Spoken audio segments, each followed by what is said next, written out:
खड्ड्यातील चिखलात लोळून शेतकऱ्यांचे अनोखे आंदोलन। नांद्रा फेसर्डी पिलखेडा ते नंदगाव या 9 किलोमीटरच्या रस्त्याच्या दयनीय अवस्थेमुळे संतप्त झालेल्या शेतकऱ्यांनी रविवारी सप्टेंबर 28 रोजी दुपारी 2 वाजता फेसर्डी ते नंदगाव रस्त्यादरम्यान टोल काट्याजवळ शेतकऱ्यांसह शिवसेनेचे उपजिल्हाप्रमुख प्राध्यापक भाऊसाहेब सोनवणे आणि तालुका प्रमुख प्रमोद घुगे यांच्या नेतृत्वाखाली अनोखे आंदोलन केले। या भ्रष्टाचारी ठेकेदाराचं करायचं काय? खाली डोकावरती पाय। जय जवान जय किसान। जय जवान। 50,000 रुपये अनुदान मिळालंच पाहिजे। केळी उत्पादक शेतकऱ्यांना न्याय मिळालाच पाहिजे। कापूस उत्पादक शेतकऱ्यांना न्याय मिळालाच पाहिजे।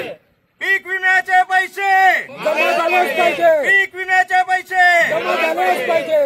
नांद्रा फाटा ते नंदगाव रस्ता झालाच पाहिजे। नांद्रा फाटा ते नंदगाव रस्ता झालाच पाहिजे। कोण म्हणतं देणार नाही? कोण म्हणतं देणार नाही? प्रमोद भाऊ, काय सांगाल? आज आपण इथे अनोखं आंदोलन करत आहात, पाण्यात उतरून आपण हे आंदोलन करत आहात, नेमका काय विषय होता? तुम्ही पिक्चर ऐकला असेल, गाणं ऐकलं असेल, राम तेरी गंगा मैली हो गई। इथं प्रशासन तेरी गंगा मैली हो गई। सगळा भ्रष्टाचाराचा इथं तुम्हाला नंगा नाच या रोडावर दिसतोय आणि तो या प्रशासनाला उघड्या डोळ्यांनी दिसावा म्हणून आज आम्हाला या अनोख्या पद्धतीने आंदोलन करून या प्रशासनाला, इथल्या सत्ताधाऱ्यांना आणि इथल्या सर्वसामान्य नागरिकांना होणाऱ्या अडचणींची जाग यावी याच्यासाठी आम्हाला हे आंदोलन करावं लागलं। आंदोलनाचा उद्देश आहे की इथल्या नांद्रा फाटा ते नंदगाव रस्त्यापर्यंत जो रोडाचं टेंडर निघालं होतं, ज्या रोडाची डागडुजी असेल, त्या रोडाचं काय कोणी याची जबाबदारी घेतलेली असेल संबंधित पंचायतींनी, त्यांच्या माध्यमातून संबंधित अधिकाऱ्यांनी पाठपुरावा करावा आणि येत्या दिवाळीच्या आत हा जर रोड तयार झाला नाही, आम्ही आमच्या पद्धतीने सार्वजनिक बांधकाम विभागात दिवाळी साजरी करू। प्रमोद भाऊ, लोकांचं म्हणणं असं असतं की आता स्थानिक स्वराज्य संस्था आहे, जिल्हा परिषद निवडणुका येऊ घातल्या आहे, या पार्श्वभूमीवर तुम्ही हे आंदोलन करत आहात का? मी कुठल्या गटात उभा राहणार, कुठल्या गणात उभा राहणार का? मी निवडणुकीसाठी कुठेतरी हा स्टंट करतोय किंवा माझी चमकोगिरी आहे? अरे चमकोगिरी करणाऱ्यांबरोबर तुम्ही किती लोकांनी फोटो काढले? चमकोगिरी करणाऱ्यांनी ठेकेदारी किती वाढवली, इथं ठेके किती वाढले, इथं काय बोलता अनधिकृत धंदे किती वाढले, ते सगळे बाजूला। आम्ही केलं तर काय होतो? स्टंट होतो आणि त्यांनी केलं तर आंदोलन होतं। या आंदोलनाची दखल सर्वसामान्य पब्लिक जर घेत असेल तर आमच्यासाठी खूप मोठी महत्वाची गोष्ट आहे। आम्ही आजच्या राजकारण्यांना फक्त जाग येण्यासाठी आंदोलन करतोय, कारण आमचा उद्देश हेतू एकच आहे, सर्वसामान्य जो पब्लिक इथं टॅक्स भरतो त्याला त्याच्या सुविधा इथं मिळाल्याच पाहिजे। प्रमुख मागणी तीच आहे, नांद्रा फाटा ते नंदगाव हा रस्ता पुन्हा नवीन स्वरूपाचा आणि तकलादू नाही, ठेकेदारी कमिशन खोरी याच्यात दिसली तर आम्ही पुन्हा या स्टाईलने रोडावरती उतरणार। भाऊसाहेब, काय सांगाल? आज आपण इथे अनोखं आंदोलन केलंय, आपल्या सोबत आपले कार्यकर्ते आज कोणी दिसत नाहीयेत, मात्र बाकी मला लोकल शेतकरी दिसत आहेत।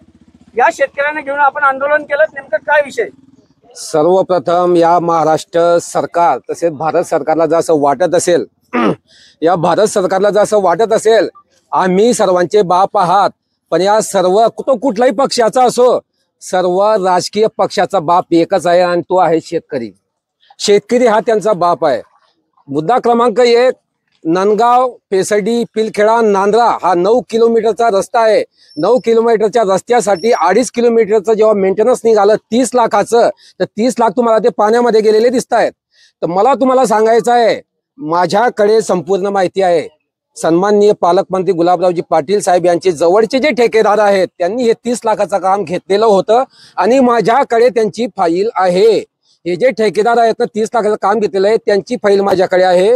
त्याचप्रमाणे या कानडा बोकल जिल्हा परिषद गटामध्ये किंवा जळगाव ग्रामीण मध्ये जिथे जिथे यांनी रस्ते केलेले आहेत त्या सर्व भ्रष्ट ठेकेदारांची फाईल माझ्याकडे आहे आणि लवकरच शेतकऱ्यांच्या मदतीनं मी त्यांना कोर्टामध्ये खेचल्याशिवाय राहणार नाही, कारण की जोपर्यंत यांना आपण कोर्टात खेचणार नाही तोपर्यंत यांना सर्वसामान्य शेतकऱ्यांची ताकद दिसणार नाही। मुद्दा क्रमांक 2 मला सांगायचं आहे, शेतकऱ्यांसाठी कोणीच आवाज उचलायला तयार नाही, पण जेव्हा एखादा राजकीय नेता त्याला नातू जो होतो किंवा त्याच्या मुलाचं लग्न असतं तेव्हा हे जे राजकीय कार्यकर्ते असतात, पुढाकारी असतात, यांच्या गांडीला, यांच्या ढुंगणाला राजकीय पक्षाचे झेंडे लावून त्यांच्या घरामध्ये जातात. भाऊ काय करू, भाऊ हे करू. मला तर कधी कधी असं वाटतं, जेव्हा एखादं हे जेव्हा मरतील ना, ज्यांचं हे अंधप्रेम आहे या नेत्यांवर, हे मरताना सुद्धा यांच्या ढुंगणावर राजकीय पक्षाचा झेंडा काढतील आणि मला जाळा असं सांगतील. पण शेतकऱ्यांबद्दल हे ब्र शब्द सुद्धा काढणार नाही, कारण की यांना शेतकऱ्यांकडनं कमिशन भेटत नाही. यांना कमिशन कुठे भेटतं? हा एक हे खडी रस्ता, आता वास्तविक याच्यातून ते कमिशन भेटते. शेतकऱ्यांकडनं काय कमिशन देणार येतो? मला तुम्हाला सांगायचं आहे, हे जे एवढे जे नामर्द आहेत, या नामर्दांना धडा शिकवण्याचं काम माझा शेतकरी बाप केल्याशिवाय राहणार नाही. आणि येणाऱ्या काळामध्ये 15 दिवसाच्या आत जर या रस्त्याचं काम PWD विभागानं केलं नाही तर ते ऑफिस फोडल्याशिवाय मी राहणार नाही. जय हिंद, जय महाराष्ट्र, जय जवान, जय किसान. दादा, तुम्ही काय सांगाल? तुम्ही कुठून आहेत, कुठलं गाव आहे, शेतकरी नाव वगैरे काय, नेमकं काय तुमच्या मागण्या आहेत? आज तुम्ही आंदोलनात यांच्यासोबत. माझं नाव सुनील जगन्नाथ सोनवणे, मी नांदऱ्याचा रहिवासी आहे. मी नांदऱ्या इथला शेतकरी. सर्वात दुःखाची गोष्ट ही की आज 2 दिवस झाले, आज मुलगा वारला इथं 24-25 वर्षाचा. तर तो कशामुळे वारला? ह्या रस्त्यामुळे. टायमावर तो दवाखान्यापर्यंत पोहोचला नाही. परत दुसरी गोष्ट, आज फेसर्डी इथे एक महिला होती, 1-2 दिवसापूर्वी ते टायमावर ती पण पोहोचली नाही. तर हा जो भ्रष्टाचार चालू आहे ह्या शासनाचा, जो काही जनतेचा पैसा आहे हा पूर्ण सर्व पाण्यामध्ये गेलेला आहे. तर शासनाने या गोष्टीमध्ये लक्ष द्यायला पाहिजे, एवढीच विनंती आहे.